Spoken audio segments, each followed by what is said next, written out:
Hi hello ನಮಸ್ತೆ. ನೀವು ನೋಡ್ತಾ ಇದ್ದೀರಾ history classes YouTube channel. Dear students, ಇವತ್ತಿನ ದಿನ ದ್ವಿತೀಯ PUC ವಿದ್ಯಾರ್ಥಿಗಳಿಗೆ ಉಪಯುಕ್ತವಾಗುವಂತಹ ಮತ್ತು 10 ಅಂಕಗಳಿಗೆ ಬಹು ಸಂಭವನೀಯ ಪ್ರಶ್ನೆಯಾಗಿರ್ತಕ್ಕಂತಹ ಸರ್ ಎಂ ವಿಶ್ವೇಶ್ವರಯ್ಯನವರನ್ನು ಆಧುನಿಕ ಮೈಸೂರಿನ ನಿರ್ಮಾತೃ ಎಂದು ಕರೆಯುತ್ತಾರೆ.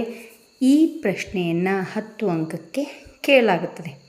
ಸೊ ಇದನ್ನು ಯಾವ ರೀತಿಯಾಗಿ ಬರೆಯೋದು ಅನ್ನೋದನ್ನು ಪ್ರಾರಂಭ ಮಾಡೋಣ. ತಡ ಮಾಡದೆ ಮೊದಲಿಗೆ ನಾವು ಪೀಠಿಕೆಯನ್ನು ಬರಿತೀವಿ. ನೋಡ್ರಿ, 10 ಅಂಕದ ಪ್ರಶ್ನೆಯನ್ನು ಬರಿಬೇಕಾದ್ರೆ ಪೀಠಿಕೆ ಅತ್ಯವಶ್ಯಕ. ಹಾಗಿದ್ರೆ ಪೀಠಿಕೆಯಲ್ಲಿ ಏನು ಬರಿಬೇಕು ಅನ್ನೋದನ್ನ ನೋಡೋಣ. ಆಧುನಿಕ ಮೈಸೂರಿನ ಶಿಲ್ಪಿ ಮತ್ತು ನಿರ್ಮಾತೃ ಎಂದು ಸರ್ ಎಂ ವೀರವರನ್ನು ಕರೆಯಲಾಗಿದೆ ಹಾಗೂ ಮೈಸೂರಿನ ಅಭಿವೃದ್ಧಿಗಾಗಿ ಇವರ ಸುಧಾರಣಾ ಕ್ರಮಗಳು ವಿಶೇಷವೂ ಗಮನಾರ್ಹವೂ ಆಗಿವೆ. ನಾಲ್ವಡಿ ಕೃಷ್ಣರಾಜರ ಒಡೆಯರ ಅವಧಿಯಲ್ಲಿ ದಿವಾನರಾಗಿರ್ತಕ್ಕಂಥ ಇವರು ಮೈಸೂರಿನ ಸರ್ವತೋಮುಖ ಅಭಿವೃದ್ಧಿಗಾಗಿ ಸಾಕಷ್ಟು ಪ್ರಯತ್ನವನ್ನು ಮಾಡ್ತಾರೆ. ಹಾಗಾಗಿ ಇವರನ್ನು ಮೈಸೂರಿನ ನಿರ್ಮಾತೃ ಅಂತ ಹೇಳಿ ಕರಿತೀವಿ. ನೆಕ್ಸ್ಟ್ ಜೀವನ ನೋಡೋದಾದರೆ ಸರ್ ಎಂ ವೀರವರ ಪೂರ್ಣ ಹೆಸರು ಮೋಕ್ಷಗುಂಡಂ ವಿಶ್ವೇಶ್ವರಯ್ಯ. ಇವರು 1861 ಸೆಪ್ಟೆಂಬರ್ 15 ಚಿಕ್ಕಬಳ್ಳಾಪುರ ಜಿಲ್ಲೆಯ ಮುದ್ದೇನಹಳ್ಳಿಯಲ್ಲಿ ಜನಿಸ್ತಾರೆ. ತಂದೆ ಶ್ರೀನಿವಾಸ ಶಾಸ್ತ್ರಿ, ತಾಯಿ ವೆಂಕಟಲಕ್ಷ್ಮಮ್ಮ. ಇವರು ಪ್ರಾಥಮಿಕ ಶಿಕ್ಷಣ ನೋಡ್ರಿ ಚಿಕ್ಕಬಳ್ಳಾಪುರದಲ್ಲಿ ಮುಗಿಸ್ತಾರೆ. ಮುಂದಿನ ಶಿಕ್ಷಣಕ್ಕೆ ಬೆಂಗಳೂರಿಗೆ ಹೋಗ್ತಾರೆ. ಸೆಂಟ್ರಲ್ ಕಾಲೇಜಿನಲ್ಲಿ BA ಪದವಿಯನ್ನು ಪಡಿತಾರೆ. ಪುಣೆಯಲ್ಲಿ ಎಂಜಿನಿಯರಿಂಗ್ ಪದವಿಯನ್ನು ಮುಗಿಸ್ತಾರೆ. ನೆಕ್ಸ್ಟ್ ಪಾಯಿಂಟ್, ಸೇವೆರಿ 1884ರಿಂದ 1909ರವರೆಗೆ ಬಾಂಬೆ ಸರ್ಕಾರದಲ್ಲಿ ಸೇವೆ ಸಲ್ಲಿಸ್ತಾರೆ.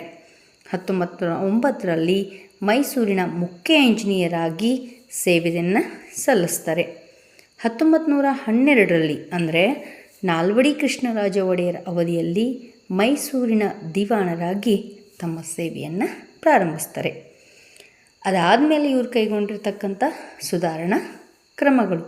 ಹಾಗಾದರೆ ಸುಧಾರಣಾ ಕ್ರಮಗಳನ್ನು 5 ವಿಭಾಗಗಳಾಗಿ ವಿಂಗಡಣೆ ಮಾಡ್ತಾರೆ. ಇವನ್ನು ನೀವು ಪಾಯಿಂಟ್ ಹಾಕಿ ಬರಿಬೇಕಾಗತ್ತೆ. ಆಡಳಿತಾತ್ಮಕ ಸುಧಾರಣೆಗಳು 1, 2 ಕೈಗಾರಿಕಾ ಅಭಿವೃದ್ಧಿ, 3 ಶೈಕ್ಷಣಿಕ ಸುಧಾರಣೆ, 4 ಇತರೆ ಸಾಧನೆಗಳು, 5 ಪರಿಹಾರ ಕಾರ್ಯಗಳು. ಇವುಗಳಲ್ಲಿ ಸರ್ ಎಂ ವಿಶ್ವೇಶ್ವರಯ್ಯನವರು ತಂದಿರತಕ್ಕಂಥ ಸುಧಾರಣೆಗಳಿಂದ ನಿಜವಾದ ಮೈಸೂರಿನ ನಿರ್ಮಾತೃ ಅಂಥೇಳಿ ಕರೆಸ್ಕೋತಾರೆ. ಹಾಗಿದ್ರೆ ಮೊದಲನೇದಾಗಿ ನೋಡೋಣ್ರಿ, ಆಡಳಿತಾತ್ಮಕ ಸುಧಾರಣೆ. ಸರ್ ಎಂ ವೀರವರು ದಿವಾನರಾಗಿರ್ತಕ್ಕಂಥ ಪ್ರಾರಂಭದಲ್ಲಿ ಮೊದಲಿಗೆ ಆಡಳಿತಾತ್ಮಕ ಸುಧಾರಣೆಯನ್ನು ಕೈಗೊಳ್ತಾರೆ. ಸೊ ಅದರಲ್ಲಿ 1ನೇದು ಶಾಸನ ಸಭೆಯ ಸದಸ್ಯರ ಸಂಖ್ಯೆಯನ್ನು 18ರಿಂದ 24ಕ್ಕೆ ಅಧಿಕಗೊಳಿಸಿದರು. ಸ್ಥಳೀಯ ಸಂಸ್ಥೆಗಳ ಮತ್ತು ಗ್ರಾಮ ಪಂಚಾಯಿತಿ ಕಾಯ್ದೆಯ ಜಿಲ್ಲಾ ಮತ್ತು ತಾಲೂಕು ಮಂಡಳಿಗಳಲ್ಲಿ ಚುನಾಯಿತ ಸದಸ್ಯರ ಸಂಖ್ಯೆಯನ್ನು ಹೆಚ್ಚಿಗೆ ಮಾಡಿದ್ರಿ. ಇದು ಆಡಳಿತದ ಅನುಕೂಲಕ್ಕೆ. ಹಳ್ಳಿಗಳ ಪ್ರಗತಿಗಾಗಿ ಗ್ರಾಮ ಸುಧಾರಣಾ ಸಮಿತಿಗಳನ್ನು ರಚನೆ ಮಾಡ್ತಾರೆ ಮತ್ತು ಮಲೆನಾಡು ಪ್ರದೇಶದಲ್ಲಿ ಅಭಿವೃದ್ಧಿಗಾಗಿ ಪ್ರತ್ಯೇಕವಾಗಿರ್ತಕ್ಕಂತಹ ವಿಶೇಷ ಯೋಜನೆಯೊಂದನ್ನು ಹಾಕೊಳ್ತಾರೆ. ನೆಕ್ಸ್ಟ್ ಕೈಗಾರಿಕಾ ಅಭಿವೃದ್ಧಿ. ಕೈಗಾರೀಕರಣ ಇಲ್ಲವೇ ವಿನಾಶ ಎಂಬುದು ಇವರ ಪ್ರಮುಖ ಘೋಷಣೆಯಾಗಿತ್ತು. ಹಾಗಾಗಿ ಹಲವಾರು ಕೈಗಾರಿಕೆಗಳನ್ನ ಪ್ರಾರಂಭಿಸ್ತಾರೆ. ಭದ್ರಾವತಿಯಲ್ಲಿ ಕಬ್ಬಿಣದ ಕಾರ್ಖಾನೆ, ಮೈಸೂರಿನಲ್ಲಿ ಗಂಧದ ಎಣ್ಣೆ ಕಾರ್ಖಾನೆ, ಬೆಂಗಳೂರಿನಲ್ಲಿ ಸಾಬೂನು ಕಾರ್ಖಾನೆ, ಚರ್ಮ ಹದ ಮಾಡುವ ಕಾರ್ಖಾನೆ, ಲೋಹದ ಕಾರ್ಖಾನೆ. ಬೆಂಗಳೂರಲ್ಲಿ Mysore chambers of commerce and ಇಂಡಸ್ಟ್ರಿಯನ್ನು ಪ್ರಾರಂಭಿಸ್ತಾರೆ. ಸಣ್ಣ ಕೈಗಾರಿಕೆಗಳನ್ನು ಅಭಿವೃದ್ಧಿ ಪಡಿಸ್ತಾರೆ. ಇವರ ಅವಧಿಯೊಳಗೆ ಗುಡಿ ಕೈಗಾರಿಕೆಗಳು ಪ್ರವರ್ಧಮಾನಕ್ಕೆ ಬರ್ತವೆ. ಸಾಕಷ್ಟು ಗುಡಿ ಕೈಗಾರಿಕೆಗಳು ಇವರ ಕಾಲಾವಧಿಯಲ್ಲಿ ಅಸ್ತಿತ್ವವನ್ನು ಪಡ್ಕೋತವ್ರೆ. ಕಂಬಾರಿಕೆ, ಕುಂಬಾರಿಕೆ, ಚಂಬಾರಿಕೆ ಇತ್ಯಾದಿಗಳು. ಅದಾದಮೇಲೆ ಶೈಕ್ಷಣಿಕ ಸುಧಾರಣೆ. ಪ್ರತಿಯೊಂದು ರಾಷ್ಟ್ರದ ಪ್ರಗತಿ ಅಲ್ಲಿನ ಶಿಕ್ಷಣ ವ್ಯವಸ್ಥೆಯನ್ನು ಎತ್ತಿ ಹಿಡಿತೈತಿ ಮತ್ತು ಅದನ್ನು ಅವಲಂಬಿಸೈತಿ ಎನ್ನುವುದನ್ನು ಇವರು ಬಲವಾಗಿ ನಂಬಿರ್ತಾರೆ. ಹಾಗಾಗಿ ಕಡ್ಡಾಯ ಪ್ರಾಥಮಿಕ ಶಿಕ್ಷಣವನ್ನು ಜಾರಿಗೆ ತರ್ತಾರೆ.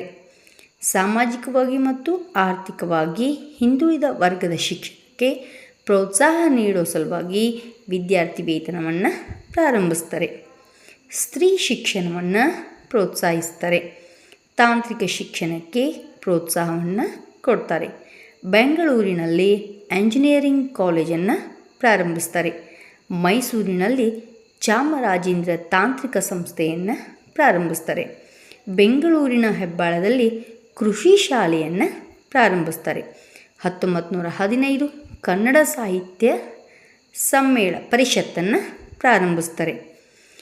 ಇತರೆ ಸಾಧನೆಗಳನ್ನು ನೋಡಿದಾಗ ಸರ್ ಎಂ ವೀರವರು ಕೃಷ್ಣರಾಜಸಾಗರ ಅಣೆಕಟ್ಟೆಯನ್ನು ನಿರ್ಮಾಣ ಮಾಡ್ತಾರೆ.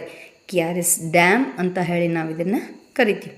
ಮಂಡ್ಯ ಜಿಲ್ಲೆಯ ಕೃಷಿ ಅಭಿವೃದ್ಧಿಗಾಗಿ ಶ್ರಮಿಸ್ತಾರೆ. 1913ರಲ್ಲಿ ಮೈಸೂರಿನ ಅರಸೀಕೆರೆ, ಬೌರಿಂಗ್ಪೇಟೆ, ಕೋಲಾರಗಳಲ್ಲಿ ರೈಲ್ವೆ ಮಾರ್ಗವನ್ನು ಹಾಕ್ತಾರೆ. ಅದಾದಮೇಲೆ ಜಾಗತಿಕ ಯುದ್ಧದ ಸಂದರ್ಭದಲ್ಲಿ ಪರಿಹಾರ ಕಾರ್ಯಗಳನ್ನು ಕೈಗೊಳ್ತಾರೆ. ಅವುಗಳಂದರೆ ನ್ಯಾಯಬೆಲೆ ಅಂಗಡಿಗಳನ್ನ ತೆರೀತಾರೆ. ಆಹಾರ ಧಾನ್ಯಗಳ ರಫ್ತನ್ನು ನಿಲ್ಲಿಸ್ತಾರೆ. ನಂತರ ಮಾರಾಟದ ದರಗಳನ್ನು ನಿಗದಿಪಡಿಸ್ತಾರೆ. ಇದು ಪರಿಹಾರ ಕಾರ್ಯಗಳಾಯ್ತು. ಅದಾದಮೇಲೆ ನೋಡ್ರಿ ಸರ್ ಎಂ ವಿಶ್ವೇಶ್ವರ ನಂತರ ಇವರು ಸಾಕಷ್ಟು ಕೃತಿಗಳನ್ನು ಬರೀತಾರೆ, ಅಂದರೆ ಪುಸ್ತಕಗಳನ್ನು ಬರೀತಾರೆ. A vision of prosperous Mysore, reconstructing India, rapid development of industries, planned economic for India, memoirs of my working life. Sir M ವಿಶ್ವೇಶ್ವರಯ್ಯನವರು 1918ರಲ್ಲಿ ತಮ್ಮ ದಿವಾನ ಹುದ್ದೆಗೆ ರಾಜೀನಾಮೆಯನ್ನು ಕೊಡ್ತಾರೆ. ಬ್ರಿಟಿಷ್ ಸರ್ಕಾರ ಇವರ ಪ್ರಾಮಾಣಿಕತೆಯನ್ನು ಮೆಚ್ಚಿ ಸರ್ ಎಂಬ ಬಿರುದನ್ನು ನೀಡುತ್ತೆ. 1955ರಲ್ಲಿ ಭಾರತ ಸರ್ಕಾರ ಅತ್ಯಂತ ಗೌರವಾನ್ವಿತ ಪ್ರಶಸ್ತಿಯಾಗಿರ್ತಕ್ಕಂತಹ ಭಾರತ ರತ್ನವನ್ನು ನೀಡಿ ಇವರನ್ನು ಗೌರವಿಸುತ್ತೆ. ಇದು ಇವರ ವ್ಯಕ್ತಿತ್ವಕ್ಕೆ ಸಂದಂತಹ ಮತ್ತೊಂದು ಪ್ರಶಸ್ತಿ. ಅದಾದಮೇಲೆ ನೋಡ್ರಿ ಉಪಸಂಹಾರವನ್ನು ಬರಿತೀವಿ.